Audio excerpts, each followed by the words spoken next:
Hello everyone and welcome to the main event. My name is Dan Yanofsky. I am your host for this afternoon, this evening, this morning, whatever time you will be listening to this broadcast.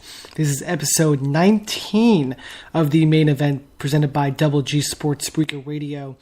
I am speaking to you from a new Yeti microphone system that I just recently got, the blue kind. I don't know anything really much about it. I knew that it was number one in the podcasting game, and I knew I had to present myself in a better way than just using headphones or anything else like that. So ladies and gentlemen, it is a new era of the main event. I feel official, I feel efficient, I feel brand new, I feel very excited, especially with all the fights coming up, and I can't wait to share it all with you. And I just have to say, this whole year of 2019 has felt like it's a whole big fight week. Every week is fight week. And it's for a good reason, because it is true. Now, because of ESPN and the UFC working out a deal, and WWE working out a deal potentially with Fox, and then also DAZN, you have Fox, you have ESPN. Everything is working out according to plan, and it's for the better, if I do say so myself. I do think that all these fight weeks are going to end up being a great benefit for every fight fan that there is imaginable. I want to start off by talking about one specific fighting event that's a few weeks away. We're going to talk about on this program, first of all, WrestleMania, and then we'll get to the fact that Deontay Wilder may not be fighting on DAZN or face Anthony Joshua anytime soon. We'll talk about that later on, and then we'll discuss all the fights going on this weekend, from boxing to the UFC and everything else in between, if there is anything to talk about. Once again, this is Dan Yanofsky with Double G Sports Spreaker Radio, the main event. And if you have any questions, you can follow me on Twitter at Dan, YANOFSKY, DGS_main event, and at Double G Sports. Well, we are about 3 weeks until WrestleMania, folks, and I'm pretty excited. Do you know why? Because I'm actually going to my first ever WrestleMania. That's right, your boy is going to WrestleMania. And apparently, not many other people are, because there's not many matches taking place on this card. If I'm not mistaken, there are about 6 matches announced for WrestleMania 35 at MetLife Stadium. And it is quite a doozy, if I do say so myself. You have 7 matches technically official. You have Brock Lesnar versus Seth Rollins for the Universal Championship. You have Ronda Rousey versus Becky Lynch for Charlotte Flair for the triple threat for the Raw Women's Championship in what should be the main event, and it finally gets into place. You have Buddy Murphy defending the Cruiserweight Championship in a tournament against the tournament winner, against Tony Nese or Cedric Alexander. The finals will be, I believe, this upcoming week of 205 Live. So I'm assuming it's going to be Buddy Murphy for Cedric Alexander unless they pull a fast one and it's Tony Nese. Never really too positive on that one. You have Triple H versus Batista, which was announced this past week in a no-holds-barred match. You have Kurt Angle versus To Be Determined in Angle's retirement match, apparently, which is interesting to think about. You have Shane McMahon versus The Miz, which was announced this past week. And you also have AJ Styles versus Randy Orton for this past week. So overall, you have 6 singles matches. Majority are with elder statesmen. You have Triple H versus Batista. You have Kurt Angle versus whoever it may be. It may be John Cena, for all we know. It's an unknown opponent at this time. Might be Baron Corbin, because they want to include him in matches. You have AJ Styles versus Randy Orton, and you have Shane McMahon versus The Miz. These are all elder statesmen that are getting their own singles matches. And while not all of them will be bad, it's just a little disappointing what can really go down. Now, AJ Styles versus Randy Orton, when motivated, Orton can perform a great match. AJ Styles already performs great matches in his sleep. Lesnar versus Rollins can be good if Lesnar actually contributes just like Orton.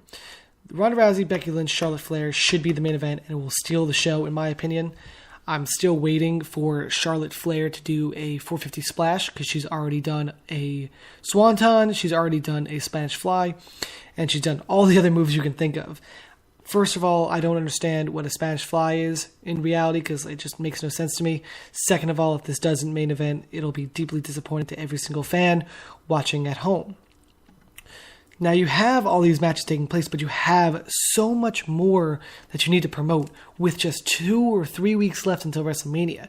You have an Intercontinental title match, a U.S. title match, 3 tag team titles, Raw, SmackDown, and the Raw Women's the tag team champions for the women, not just Raw, because they're in SmackDown and NXT.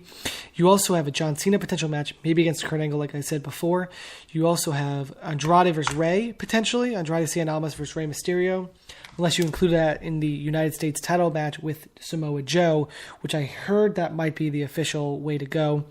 You also have the WWE Women's title match with Asuka, and I heard she's going to be defending against Sonya Deville and Mandy Rose, or unless it's a multi-woman match. And that's really it. You don't have that many options to choose from between other matches. And even though the show is going to be about like 7 hours at least, you have 6 matches already announced, 7 matches technically, and you have about maybe 4 or 5 more to go. So what can you really do with that? Now, NXT is already set, as seen by their recent tapings.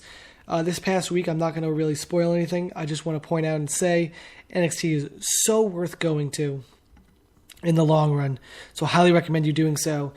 The problem with that is you get excited for NXT and then you want to go to WrestleMania. What is there to choose from during your WrestleMania match? It's really hard to determine what you're really going to do, especially with the shoddy booking that's been going on recently. It took until now for Rousey, Charlotte, and Becky to be announced. You could have done this in January, and that's what I think the problem is with too many pay-per-views. Because after the Royal Rumble, you have Elimination Chamber, which I think is actually very effective because it's in February and it's not out of the way. But then you have Fastlane, and Fastlane is about a month before the pay-per-view starts, and there are already so many matches before then, and it doesn't quite help your cause for WrestleMania. I remember No Way Out was maybe in February, and that was it. No Way Out. The latest, let's see, No Way Out WWE. Have to look that up on Wikipedia because I just thought out about that. Every No Way Out event started in February. That is, except for 2012, which started in June for some reason. So No Way Out in Texas in Your House, 1998, started in February 15th. WrestleMania was later than that.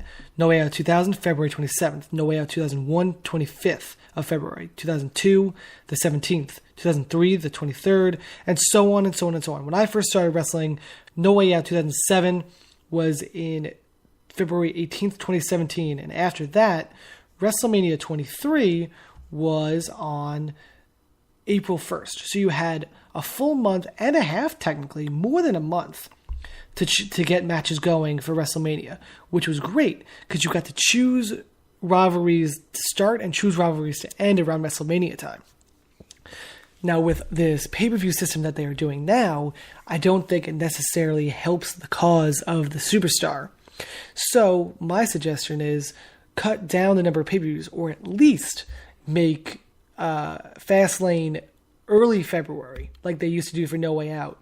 Because the Royal Rumble on its own is fantastic. Elimination Chamber on its own could be okay. Just have it earlier in the year. You could do specific sections, or at least talk about the brand split. But I do believe that Fastlane is not helping the cause of anyone else in the long run. But I do think that they know what they're doing in the end, which could be good. It's going to be a good card no matter what. The disappointing thing, though, is how we're going to treat this WrestleMania card. If we're going to have multi-man matches or shoddy booking where it's just right away all for nothing. Because who are you going to face for the tag team championships? The Raw tag team titles, you could probably do multi-man match of Aleister Black and Ricochet along with Rude and Gable versus the Revival for the tag team titles. For SmackDown side of things, you could do the Usos versus the Hardy Boys or a multi-man match in that. SmackDown Women's Championship, you could do Asuka versus a multi-women or Sonya Deville and Mandy Rose. But these matches aren't happening right now.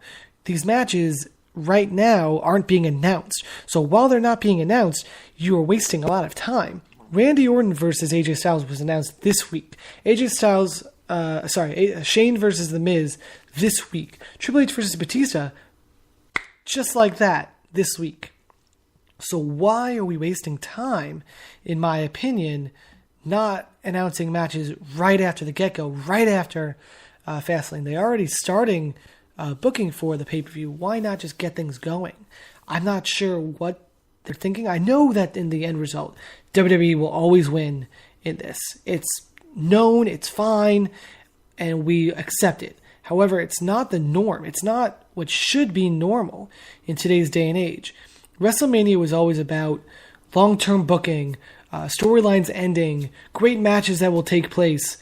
And that's not what it's been the case recently down the line in like the past 5 years, I want to say.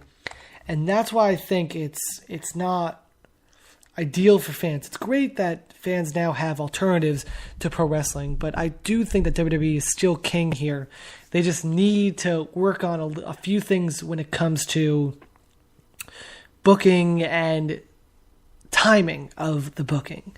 I don't know. That's really what you can really say about WWE's booking, but I don't know.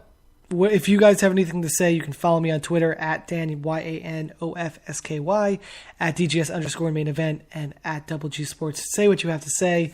It's very interesting to be a pro wrestling fan nowadays, especially with AEW, but WWE is still the top dog as long as they're still competitive and still doing great storylines within the industry.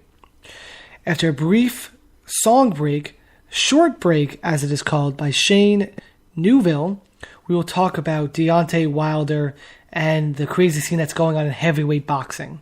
Stay tuned right after this.